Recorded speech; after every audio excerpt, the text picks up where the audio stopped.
답안지를 작성을 하실 때는 이 순서로 하셔야 됩니다. 기승전결이 중요합니다. 꼭 잊지 말아주시기 바라고요. 키포인트입니다. 상법은 특히 법조문을 보지 않기 때문에 시험장에 가서 정말 법조문이 어디 있는지를 몰라서 답을 못 주는 경우가 굉장히 많거든요. 네. 이번에는 이제 CBT 시험을 첫 번째 해가 되는데 CBT의 경우에 눈에 잘 띄기 때문에 강조를 제대로 할 수 없다는, 내가 이 부분이 판례다라고 하는 것을 채점하시는 분에게 눈에 좀 띄게 표시해 주는 것이 굉장히 중요합니다. 다시 말씀드리면, 한편으로는 교수님께서 이제 학교에서 채점을 많이 하시지 않습니까? 네. 채점도 하시고 그다음에 변호사 시험이라든지 또는 뭐 5급 공채도 이제 채점해 보실 때 학생들이 뭔가 이런 거는 채점할 때마다 틀리더라 이런 부분이 좀 발견이 되는지 궁금합니다. 학생들이 전반적으로 상법을 무서워하다 보니까 상법 용어에 대해서 익숙치 않은 경우가 있습니다. 그래서 이제 예를 들면 방금 말씀드린 것처럼 주식 매수 선택권하고 주식 매수 청구권은 이거는 너무 차이 납니다. 너무 차이 완전 다른. 예, 주식 매수 선택권은 스탁 옵션이고 주식 매수 청구권은 내 주식을 사달라는 것인데 이 용어를 헷갈리는 경우도 있고요.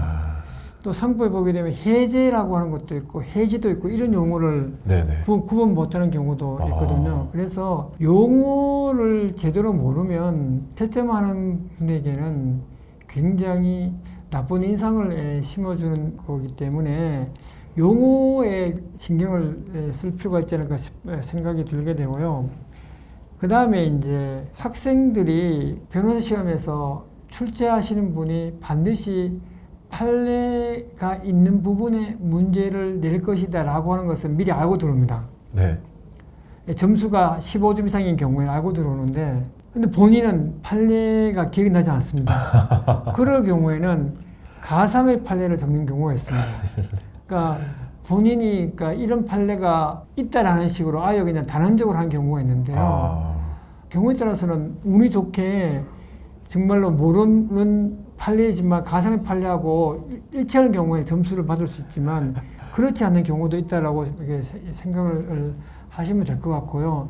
출제하시는 분이 채점을 한다고 염두에 두시게 되면 출제할 때 포인트를 다 집어넣고 이제 출제를 하게 되고 그다음에 채점할 때 각각의 쟁점에 대해서 몇 점을 배점할 것인지를 다 모범 답안에다가 적어두고 있기 때문에 반드시 여러분들이 답안지를 작성을 하실 때는 쟁점, 법리, 판례, 적용, 결론 이 순서로 하셔야 됩니다. 몇몇 답안지를 보게 되면 결론을 먼저 쓰고 그 다음에 이제 풀이를 하는 경우가 있는데요. 기승전결이 중요합니다. 꼭 잊지 말아주시기 바라고요. 그 다음에 예를 들어서 변호사 시험에서 상법 문제가 1, 2, 3번인데 내가 2번보다는 상법 3번이 자신 있는 겁니다. 네. 그래서 마음도 급하고 하니까 3번부터 먼저 풀고 1번, 2번 풀겠다라고 해서 답안지에 보면 1번보다 3번이 먼저 나오고 1번, 2번 나오는 경우가 꽤 있습니다. 비워놓지 않고요. 그냥. 예. 근데 절대 그렇게 하시면 안 되고 아까 전에 변호사님 말씀하신 것처럼 점수의 배점을 고려해서 공간을 비워두고 비워두고 반드시 1번, 2번, 3번 이런 순으로 하셔야 된다고 명심을 하시기 바랍니다. 그렇게 이해를 하시면 될 것 같고요. 만약에 판례가 모르거나 아니면 판례가 기억이 나지 않으면 그래도 조금이라도 점수를 더 받기 위해서는 첫 번째 민법 지식을 가공해서 한번 판례를 만들어 보시는 것이 도움이 될 수 있을 것 같고요. 두 번째는 법 조문을 한번 잘라가지고 판례를 만들어 보시는 것도 의미가 있을 것 같습니다. 일반적인 법리에 따라서 제가 만들어 보는. 그러니까 공란을 두게 되면 점수가 0점인데 조금이라도 적어두게 되면 점수를 배정을 하게 되는 것이니까 0점을 받는 것보다는 점수를 단 1점을 받더라도 그것이 유리하게 할 것이니까 그런 점에 봤을 때 알고 있는 지식, 특히 민법 지식을 바탕으로 해서 하시면 될 것 같은데 왜 이 말씀 왜 드리냐게 되면 제가 대법원에서 잠시 근무하는 동안에 대법관들께서 민법의 대가시라는 것을 확인했거든요. 민법에 네네. 대해서는 정말로 대법관 모든 분들이 민법에 정통하셨습니다. 네네. 그러다 보니까 상법의 여러 사건도 보면, 여러 판례도 보게 되면 민법적인 논리를 바탕으로 해서 한 판례가 잘하신 것이 많잖아요. 예, 많이 있습니다. 예. 그렇게 되기 때문에 혹 기억이 나지 않으면 민법적인 지식을 좀 더 약간 업그레이드 시키는 것이 도움이 되지 않을까 그렇게 생각을 합니다. 우리가 모르는 판례가 기억이 안 날 때는 공람보다는 가상의 판례라도 내가 알고 있는 일반적인 법리라든지 민법 조문이라든지 지식을 통해서 조금 채우는 게 낫네요. 예, 그래서 채점하시는 분의 입장에서 봤을 때 노력한 흔적. 노력하는 죠. 그래도 그러니까 내가 공부했다 이런 어떤 시위를 하시는 것이 싫으시는 거죠. 예, 도움이 되지 않을까 그렇게 생각을 합니다. 제가 느낌은 점잖게 학생들이 시위를 해야지 저희가 소논문형 시험이지 않습니까? 예. 근데 이거를 그 보고서 쓰지 결론 쓰고 이유 쓰고 이렇게 동그라미 작대기로 쓰는 학생들을 보면은 저는 이거는 정말 어떻게 보면은 이 시험이 뭐를 테스트하는지 아예 모르고 있다는 생각이 들 때도 있더라고요. 예, 저는 정말 그렇습니다. 네, 그거는 검토 보고서 쓸 때 법인이라든지 내가 로펌에 갔을 때 내부에서 그런 걸 아니면 공무원이 됐을 때 하는 방식이고 여기 소논문 써야 되니까 저희가 배운 학교에 교과서 봤던 체계대로 쓰는 게 적당한 것 같아요. 그리고 용어를 틀렸을 때는 어떻게 보면 이 사람은 기본도 모른다는 인상을 너무 강하게 줄 수 있을 것 같습니다. 예, 맞습니다. 참 그것도 중요하고요. 그 다음에 제가 알기로는 교수님들께서 이렇게 문항마다 채점을 달리 이렇게 배분해서 하시는 걸로 알고 있는데요. 아닙니다. 그건 아닌가요? 예. 그건 그냥 전체 답안지 다 하시는 예, 건가요? 전체 답안지 다 합니다. 그리고 제가 그때 출제부서에 듣기로는 제가 법무부에 근무를 했었는데 뭐 이렇게 흩어가지고 한다 그렇게 했었는데 그건 아니군요. 흩어서 합니다. 예. 흩어서 한다는 말씀 뭐냐게 되면 이제 25개 로스쿨 학생들이 지금은 25개 시험장에서 시험을 보게 되는데요. 네네. 한 답안지를 이제 복수로 채점을 하다 보니까 네네. 예를 들어서 A 학교의 답안지가 갑이라고 하는 그 채점자에게 다 몰려 들어갈 수도 그럴 수도 있겠네요. 있기 때문에 그걸 방지하기 위해서 그래서 이제 각 채점자에게 이렇게 배정되는 답안지는 각 학교에서 각 시험장에서 다 와서 그래서 흩어져 와가지고 쌓여서 있는 겁니다. 다만 이제 채점하실 때는 누가 문제를 출제했는지, 그러니까 답안지를 작성한 사람이 누군지는 저희가 모르고 하는 거죠. 그 시험지 답안지 자체가 다를 때도 채점을 같이 하시나요? 종이 자체가 달라질 때 예를 들어가지고 뭐 어떤 걸 보면 산문은 어디 다른 데 쓰고 뭐 이런 식도 있었던 것 같아요. 지금은 그렇게 못하게 돼 있습니다. 못하게 돼 있습니까? 예, 지금은 한 장에 넓은 종이, 내면에 이렇게 돼 있습니다. CBT 관련해서 팁을 한 가지 드리겠습니다. CBT로 시험을 보면서 예전에 비해 이제 타이프를 치다 보니까 이제 학생들 입장에서는 복사해서 붙이면 되겠지 이렇게 생각하시는 분도 가끔 있거든요. 복사해서 붙인다고요? 예. 예를 들어서 이제 이 부분을 다 메워 넣기 힘드니까 앞부분에 쓴 것을 이제 예를 들어서 앞부분에 이제 적용된 부분 쓴 것을 이제 나중에 결론 부분을 다시 또 복사해 붙이고 이렇게 하는 부분인데 좀 약간 수고스럽더라도 그런 부분을 저희가 다 캐치해서 보기 때문에 사실 그런 분이 제일 눈에 딱 띄지 않습니까? 예, 딱 띄입니다. 딱 띄고요. 그다음에 또 한 가지는 뭐냐면 예전에는 시험 답안지를 채점할 때 필인 경우에는 정말 채점하기가 굉장히 힘들고 경우에 따라서는 뭐 제 개인적인 경험을 말씀드리게 되면 악필인 답안지를 보고 난 다음에 커피 한 잔 들이키고 긴 호흡을 한번 하고 난 다음에 채점한 적도 있었는데요. 이번에는 이제 CBT 시험을 본 첫 번째 해가 되는데 문제는 CBT의 경우에 눈에 잘 띄기 때문에 강조를 제대로 할 수 없다는. 그러니까 내가 이 부분이 판례면 내가 이 부분이 판례다라고 하는 것을 채점하시는 분에게 눈에 좀 띄게 표시해 주는 것이 굉장히 중요합니다. 다시 말씀드리면 변호사 시험은 판례를 제대로 알고 있느냐가 핵심적인 부분이라는 점을 꼭 염두에 두시고 내가 채점하는 사람에게 나는 이 쟁점에 관련된 판례를 알고 있다라고 하는 것을 보여주도록 노력하는 것이 중요한 것 같고 이게 첫 번째 팁이고 두 번째 팁은 수기로 하는 것보다 답안지를 채워 넣어야 되는 분량이 더 많아집니다. 이제 그냥 인류 쪽으로 딱딱 예전에 좀 편집의 묘를 나름대로 발휘했었지만 안 그렇겠네요. 예, 그러다 보니까 아, 이 문제의 난이도가 좀 올라갈 수밖에 없다는 거거든요. 그러니까 답안지 분량을 좀 많이 써야 되기 때문에 예전에 예를 들어서 답안지에 500자를 써야 된다면 지금 타입을 치다 보니까 500자 넘어가는 게 600자가 되는 경우가 있다는 겁니다. 그럼 당연히 600자에 맞는 문제를 놔다 보니까 문제가 좀 어려워질 수밖에 없거든요. 그 점을 염두에 두셔야 됩니다. 그래서 CBT가 단순히 수기로 하던 것을 이제 타입으로 쳤다라고 하는 점에서 거기에 단순히 차이가 있는 것이 아니라 분량이 많아진다는 것, 써야 될 분량이 많아진다는 것, 하지만 점수 배점은 똑같다는 거거든요. 두 번째는 분량이 많아지게 되면 당연히 문제의 수나 아니면 문제의 난이도는 올라갈 수밖에 없다. 그러니까 소문이 늘어나거나 작은 문제가 늘어나거나 문제 난이도는 올라갈 수밖에 없게 되거든요. 그 점을 꼭 염두에 두셔야 됩니다.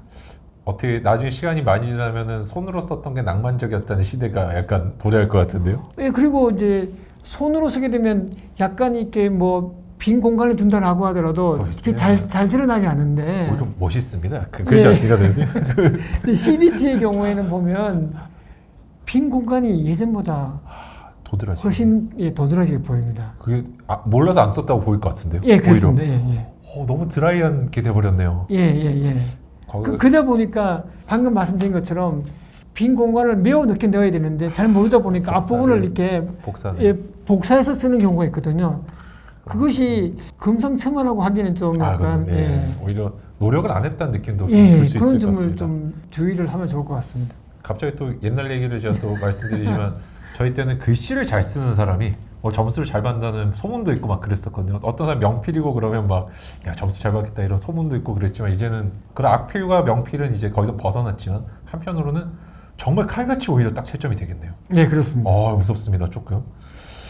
한편으로는 교수님 저희 때 이런 것도 있었습니다. 그 사법시험 칠 때 형법 기출문제 중에요. 어떤 사람이 뭐 유조선에 불을 지르기 위해서 기름을 다 뿌렸는데 지나가던 행인이 담배를 피다가 꽁초를 털어가지고 이게 바람에 날려서 유조선이 이제 전소가 되는 사안이 있었는데 무슨 죄냐 물어보고 이게 아마 역대 가장 뭔가 개연성이 없어 보이는 문제다라는 평가를 받았었거든요. 저는 그 문제가 너무 기억이 남는데 상법에 혹시 이게 출제위원으로서 경험하셨던 것 중에 이건 진짜 기억에 남다 이런 상법 문제 혹시 있으실까요? 로스쿨에서 강의하다 보면 학생들이 법전을 들춰보지 않고 교과서만 보는 경우가 상당히 많더라고요.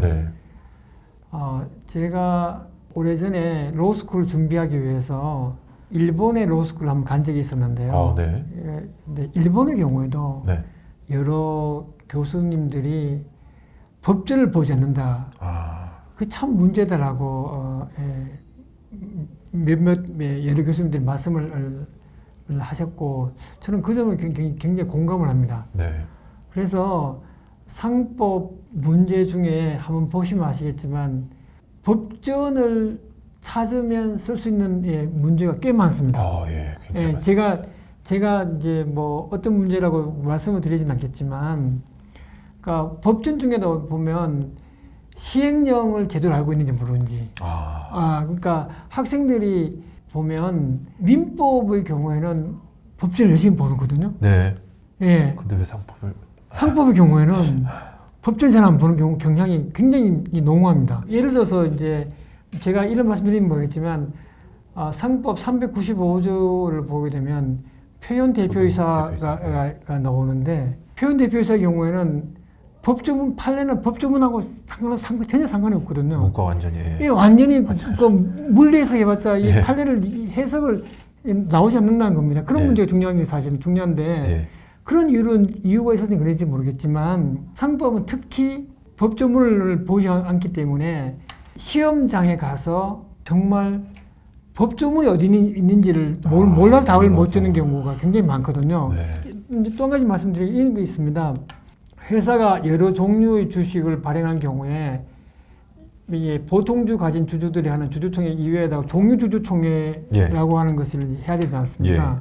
근데 종류주주총회라고 하니까 학생들이 그 종류주주총회 조문이 주주총회 영역이 있는지 막 찾아보거든요. 예, 그 사실 정권 변경 부분이 있거든요.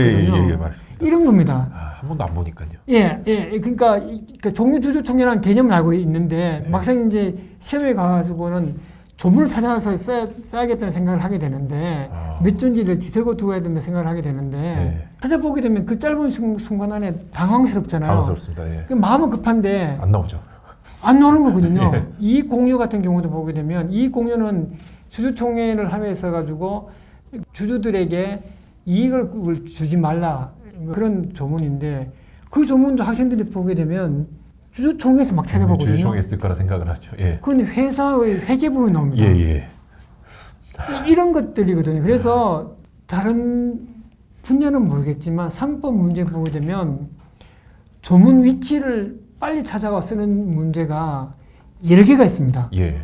그렇게 되기 때문에 상법에서 정말 좋은 점수를 받으려면 좀 불편하시더라도 상법전 조문을 열심히 읽어보시는 것이 중요하고요. 저는 이제 저희 학교 학생들에게 마지막 시험을 앞두고 특강을 갈 때 가장 강조하는 것이 이 조문하고 다른 조문하고 관련성을 자꾸 제가 이야기를 하게 됩니다. 그러니까 조문 중에 앞조문하고 뒷조문하고 관련된 성이 있을 때 뒷조문만 적게 되면 점수가 5점인데 네. 관련되는 앞조문과 적게 되면 8점을 받을 수 있다는 겁니다. 네네. 근데 문제는 뭐냐면 뒷조문은 적었는데 관련된 앞조문이 어디 있는지 어디에 모르고 몰랐어요. 못 찾거든요. 예. 그래서 기억에 남는 상법 문제는 조문 찾는 문제. 종부처 문제. 예, 조문 찾는 문제가 상법에 10개가 있고 꼭 반드시 상법 조문을 처음까지 제가 뭐 해상법을 전문까지 보라는 뜻은 아닌데요. 적어도 회사법 조문은 중요한 것 같습니다. 예. 알아두시는 것이 좋다고 생각합니다. 그래서 정말로 공부를 하지 않으면 어떤 문제도 생기는지 혹시 알고 계시나요? 어음수표법이 회사법에 있다고 생각하는 학생들도 있습니다. 있습니다. 제가 봤어요. 예. 그래서 저보고 어디 있냐고 물어보더라고요. 그래서 이거는 진짜로 공부를 안 했고 한 번도 조언 안 받구나라는 생각이 들더라고요. 예, 그리고 이제 뭐 상법에 보면 위장납입이라는 위장납입, 가장납입, 예. 있잖아요. 예. 근데 교과서에서 보게 되면 위장납입, 가장납입이 교과서에서 보면 회사 설립 부분에 나와 있잖아요. 예, 맞습니다. 그렇게 되기 때문에 학생들은 가장납입, 위장납입의 경우에는 무조건 설립 단계에서만 생긴다고 생각하거든요. 실제는 보게 되면 많은 판례가 회사가 신주 발행할 때도 신주 발행 맞습니다. 예. 그러다 보니까 학생들이 당황하는 겁니다. 신주 발행의 경우에 위장납입, 가장납입이 나오게 되게 되면 이걸 선생님 맞는 일이 생각하거든요. 그럴 수 있네요. 교과서 앞부분에 나오게 되기 때문에. 체제상으로 거기만 나온다 앞부분에 나오게 되기 때문에. 저는 시험 칠 때 전략을 좀 다르게 세웠었습니다. 그때는 저는 모든 거를 이제 조문을 얼마만큼 요리를 잘할 수 있냐고 생각을 해서 저는 외우지 않고요. 조문을 마치 외운 것처럼 옮겨 쓰면서 거기서 연결된 판례를 쓴 전략을 택했었거든요. 예, 그 정말 중요하다고 생각합니다. 그래서 저는 실전을 시작하자마자 봤던 건요. 펼쳐서 바로 접어놓고 이제 좀 좋은 위치는 빠삭하니까요. 그렇게 하니까 되게 수월하게 저는 2차 시험을 쳤던 기억이 있습니다. 지금 이제 변호사님 말씀하신 것이 키 포인트입니다. 이 회사법에서는 적어도 회사법의 경우에는 다른 영역에 비해서 회사법의 경우에는 조문이 어디에 위치했는지를 아는 것이 굉장히 중요합니다. 예, 정말 중요합니다. 이거는 뭐 아무리 강조해도 지나침이 없거든요. 조문이 위치가 중요하고 우리가 생각한 조문 위치하고 그 다른 조문에서 다른 위치에서 나올 수도 있게 되기 때문에 꼭 염두에 두실 필요가 있다고 생각합니다. 실제 그렇게 덩어리를 지어보면 또 몇십까지 안 되는 것 같아요. 예, 맞습니다. 뭐 3점에서 때는 500뭐쯤 있겠지 이런 식으로 하면은 찾으면 나오거든요. 근데 이거 한 번도 안 본 사람은 와, 그 시험장에서 그걸 찾기는 어렵습니다. 예, 맞습니다. 갑자기 그걸 뒤져보기 시작하면. 예, 맞습니다.